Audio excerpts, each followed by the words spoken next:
Shalom and welcome to another in our series of podcasts from Temple Beth Am, a dynamic center for conservative Judaism in Los Angeles. This is a recording of a Rosh Hashanah sermon by Rabbi Matt Shapiro. Shana Tova, everyone. I wish I was sharing these words with you in person, and I'm grateful to share them with you now. A couple of weeks into the pandemic, after a few days of rain, a man stepped outside in Los Angeles, looked around, and composed a message to a friend of his. He wrote, "Now that the rain has stopped and today's storm has cleared, I urge you to go outside and take a deep breath. Inhale and exhale this moment and thank God for the unique beauties and wonders of this day. We should take advantage of every moment we can to enjoy the simplicity of God's creation, whether it be clear skies and sun or clouded over with gloom." This was a message from the late actor Chadwick Boseman, sent to his colleague and friend Josh Gad, who in turn shared this message publicly shortly after Boseman passed away a few weeks ago. At the time he sent it, few people, including the recipient, knew how sick Boseman was, though at that point he had been quite ill with cancer for years. Yet despite his illness, Boseman still had the ability to look around and notice the beauty surrounding him, irrespective of challenging circumstances, both in his own life and in the world. He wasn't denying the trouble or sorrow around him. He was able to see something bigger, something deeper for himself that he in turn shared and encouraged his friend to notice and marvel at as well. That perspective strikes me as vital and necessary for each of us always, but especially now. I'm getting tired of hearing about silver linings, of framing my experience as cloudy and then finding a glimmer, maybe two, of hope. I want to go beyond that, to find something we can find, as Boseman said, in clear or gloomy skies. I'll call that wonder. In preparing for this and emphasizing this word, wonder, I'm confronted with defining it. It's difficult. Related words that come to mind are awe, marvel, rapture, amazement, stunning, overwhelming, but none of them quite get there. Wonder is ineffable, definitionally beyond clear definition. I'll try it from an experiential perspective. I experienced wonder when I saw my kids running around and playing on the beach for the first time in months on Father's Day. I experienced wonder when I connected with my chavruta, my learning partner from over a decade ago, who now lives in Chicago for a Zoom class taught by a beloved teacher of ours who's still living in Jerusalem over the summer. I experienced wonder watching the sun set over the ocean during the few days we got away over the summer. And I experienced wonder that evening just relaxing on the couch with Sarah when we watched a movie, a whole movie, start to finish. These aren't contingent, they aren't conditional, they're just wonderful. In hearing me describe these moments just now, I hope that's prompted your own thinking about the moments of wonder you've experienced lately. What comes to mind? I recognize that many of the moments I've named are not a part of my everyday experience. Yes, that includes the movie. It's a rarity Sarah and I make it all the way through. Ideally, wonder is something I experience frequently. What makes that so difficult? How can I be more connected, more attuned? Our liturgy offers an answer in the way we move through the morning service. Right before the Amidah, the core prayer of the service, we recite words that Bnei Israel, the people of Israel, chanted, sang as they crossed the Red Sea, saying that God is Norah Tehilot Osef Eleh, awesome and worthy of praise, the one who does wonders. A truly miraculous moment is, of course, something full of wonder. And we don't just hearken back to that experience once, we say those same words earlier on as well. They're contained within the verses we recite, referred to as Az Yashir, just before Baruch Hu, the formal call to prayer. Recalling wonder, then, seems to be a precondition to concentration and connection through prayer. Yet well before that, at the very beginning of Psukei de Zimra, the first part of the service, we recite a blessing that God is Rofeh Kol Basar Umafli La'asot, healer of all flesh, who does wonders. Yes, we cite the epic wonder of the Exodus, of crossing the sea, not once, but twice in connected moments of prayer. But first, we recognize everyday basic wonders. This blessing, after all, is recited not just in that liturgical moment, but when? After each time we go to the bathroom. Wonder, therefore, is accessible in each of those states, the ordinary and the extraordinary. Wonder is present in the epic and the everyday. Case in point, I recently had my annual physical, and thankfully, nothing to report. In previous years, this barely would have registered with me. One more thing to check off before I just keep going about my year. This time, however, it felt different. I walked out of that office nearly elated. Maybe this is because with each passing year, I don't take this as a given. But more so, I think, it's just due to the current state of the world. I no longer take my physical health for granted in the same way. Amidst the health crises we're facing today, our tragic, wholly extraordinary situation calls my own attention to my personal health in a different type of way. I'm then confronted with a choice, a decision about how to respond, and I can choose to connect with wonder. Wonder that I can stand comfortably, move comfortably, breathe comfortably. But is that appropriate? Is that enough? With everything that's happening, I just take a brief moment to notice, smile, and stroll on? Hardly. Rabbi Abraham Joshua Heschel cites wonder as critical to the essence of religious and spiritual experience, and more than that, he names it as being of vital importance to our very existence in the world. He wrote, "Our hope lies in the certainty that all people are capable of sensing the wonder of existence. The grandeur and mystery of the world that surrounds us is not something which is perceptible only to the elect. All people are endowed with a sense of wonder. But our system of education fails to develop it, and the anti-intellectual climate of our civilization does much to suppress it. Humanity will not perish for lack of information. It may collapse for want of appreciation." Humanity will not perish for lack of information. It may collapse for want of appreciation. Heschel identifies something often lacking and what's at stake when that wonder is missing. To expand upon his words further, wonder is not merely a state of reflection, complacency. Through wonder, action is necessitated. This isn't just about noticing and being grateful for my own health. This is seeing it for the miracle it is and taking action to preserve and sustain it, yes, for myself, but more than just that.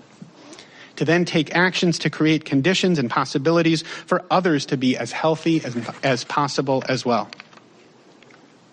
Expanding that out and experiencing a state of wonder with my kids, I feel my absolute responsibility to protect, guide, and care for them. In wondering at nature, there is an obligation to care for it. In experiencing wonder in relationships, there's an obligation to sustain and enhance them.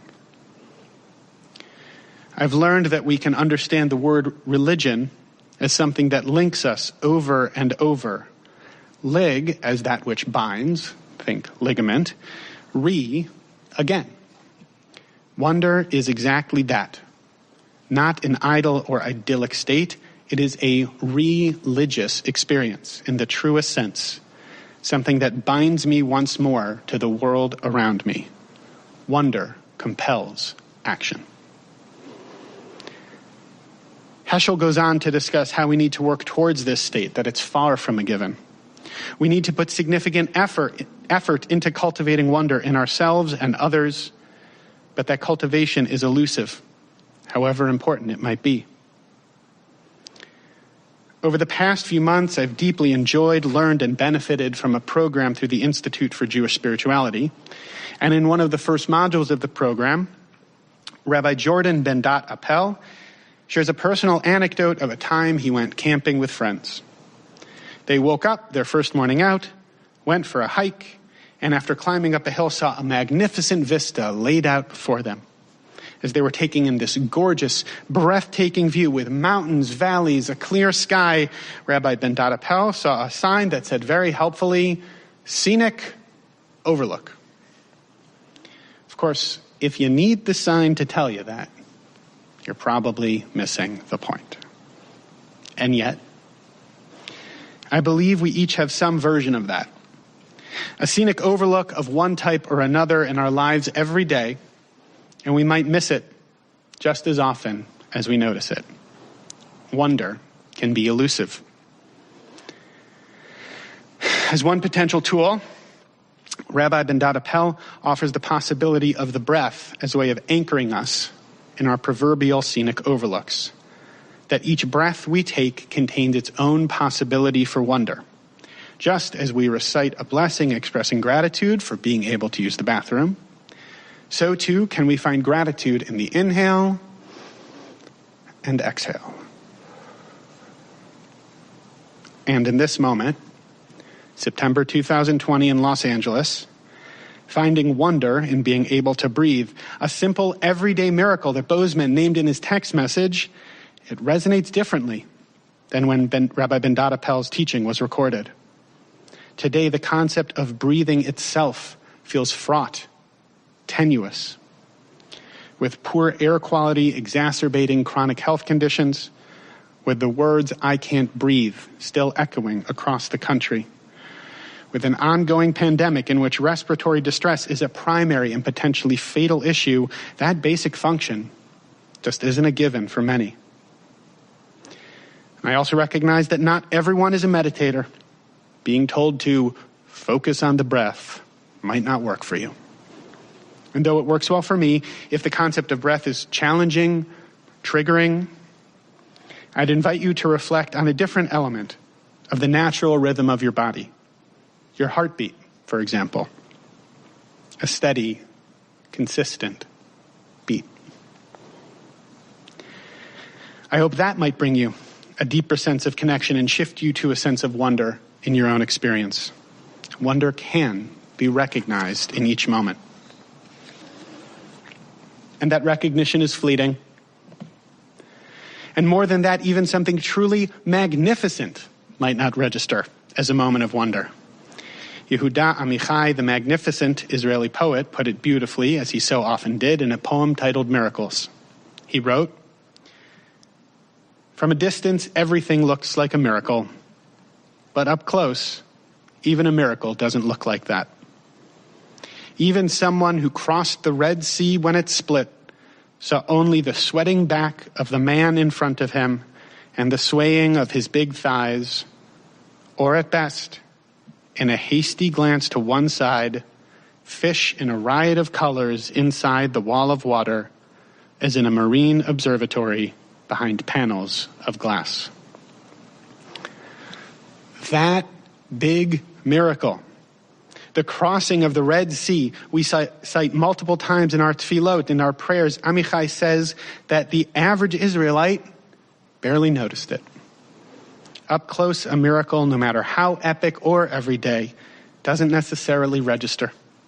Our perspective is limited, restricted. We get distracted, and we take things for granted. There's a theme of this season that Rabbi Ben-Dat Appel offers a helpful spin on here: tshuva. Usually tshuva is translated as repentance. It can also be understood as a response, but Rabbi Ben-Dat Appel instead frames it as a return to breath, a return to the heartbeat, a return to the fullness of our experience. I will get distracted. I will lose sight of everyday miracles. I might even have moments where I miss out on something truly extraordinary happening right in front of my face. And I can take a breath, and I can return. Teshuvah invites us to return to wonder. We often refer to this season as the Yamim Noraim, the days of awe. Perhaps this year we could also consider them as Yamim Niflaim, days of wonder. After all, today was the day that the world was created. What better moment for wonder than now? After all, the world is created anew each day. What better moment to hone our capacity for appreciation? I need this encouragement, and I'd imagine some of you do as well, particularly with all that has transpired over these past few months. But I trust, I have faith, that there is something wonderful happening in your day, today. A loved one you feel close to, the sunrise, a tune you're hearing as a part of services today that brings you joy. Hold it close. Wonder should be cherished. Let's expand that out. What are the moments you can think of over these past few months when you experienced the sense of joy, hope, uplift, marvel at the world around you? Can you think of a few? And even if you can't, I urge you to reflect over these next few days of wonder to try to discover them, even if it's just one. After all, wonder carries us as we move forward. If we're truly paying attention, I believe we can find return to wonder. Today, every day, the world is created anew in its messiness and in its glory. The beach is still there. Relationships endure and grow. Apples and honey are delicious. Community is possible. Music makes us want to dance. You are loved. Each of those things is worthy of wonder.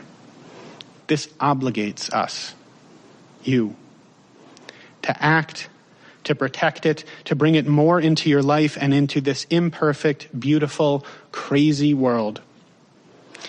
And so we can and we must push ourselves to return to what's essential: the breath, the heartbeat, to pay attention whether we're crossing the sea or just putting one foot in front of the other, to see the depth and richness that each moment holds. Going back to Bozeman's words, inhale and exhale this moment and thank God for the unique beauties and wonders of this day. And so I bless us with the following. May this year hold more clear skies than gloom. May we consistently notice the blessing of the natural rhythms of our bodies, of each breath, of the beating of our hearts. May these days of awe bring us a renewed sense of wonder that carries us in the weeks and months to come. And may we find gratitude in the unique wonders of this day and every day. Shana Tova. You have been listening to another in our series of podcasts from Temple Beth Am, a dynamic center for conservative Judaism in Los Angeles. If you enjoy these podcasts, we invite you to write a review on the Apple Podcast site or wherever you get your podcasts. For more information about Temple Beth Am Los Angeles, go to tbala.org